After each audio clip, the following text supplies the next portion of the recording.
മലപ്പുറം എടവണ്ണയിൽ വൻ ആയുധവേട്ട 20 എയർഗണ്ണുകളും 3 റൈഫിളുകളും 200-ലധികം വെടിയുണ്ടകളും കണ്ടെത്തി. ഇടവണ്ണ സ്വദേശി ഉണ്ണിക്കമ്മദിന്റെ വീട്ടിൽ നിന്നാണ് ആയുധശേഖരം പിടിച്ചെടുത്തത്.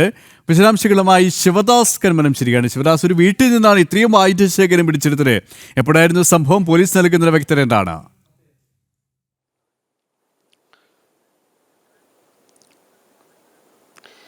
കെപ്പി, ഇന്ന് വൈകിട്ടോടെയാണ് ഇത്തരത്തിൽ പോലീസ് ഈ വീട്ടിൽ പരിശോധന നടത്തിയത്. മലപ്പുറം ജില്ലയിലെ എടവണ്ണയിലെ ഒരു വീട്ടിലായിരുന്നു പോലീസിന്റെ പരിശോധന ഉണ്ടായത്. പോലീസിന് രഹസ്യ വിവരം ലഭിച്ചതിനെ തുടർന്നാണ് ഈ വീട്ടിൽ പരിശോധന നടത്തിയത്.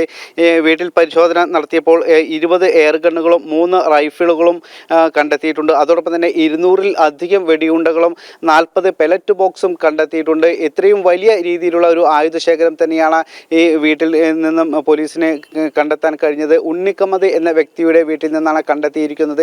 പിന്നീട് ഉണ്ണിക്കമ്മദിനെ പോലീസ് അറസ്റ്റ് ചെയ്തിട്ടുണ്ട്. നിലവിൽ ഇയാൾ റിമാൻഡിലാണ്. ഒരു 2 റൈഫിളുകൾ മാത്രം സൂക്ഷിക്കാനുള്ള ഒരു ലൈസൻസാണ് ഉണ്ണിക്കമ്മദിന് ഉണ്ടായിരുന്നത്. പക്ഷേ വൻ തോതിലുള്ള ആയുധം ഇയാൾ സൂക്ഷിച്ചിരുന്നു. വെടിയുണ്ടകൾ അടക്കം സൂക്ഷിച്ചിരുന്നു. ഇതിൽ ആർമി ഉപയോഗിക്കുന്നത് അടക്കമുള്ള തോക്കുകൾ ഉണ്ട് എന്നാണ് ലഭിക്കുന്ന വിവരം. അതോടൊപ്പം തന്നെ അതീവ ഗൗരവത്തോടെ ഉപയോഗിക്കേണ്ട റൈഫിളുകൾ അടക്കം ഈ കൂട്ടത്തിൽ ഉണ്ട് എന്നും നമുക്ക് മനസ്സിലാക്കാൻ കഴിയുന്നുണ്ട്.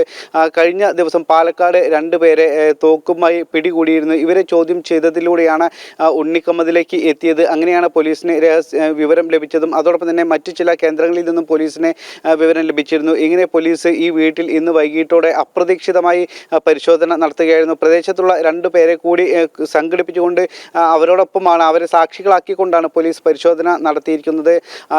ഈ 69 വയസ്സുണ്ട് നിലവിൽ ഈ അറസ്റ്റിലായിരിക്കുന്ന ഉണ്ണിക്കമ്മദിന്.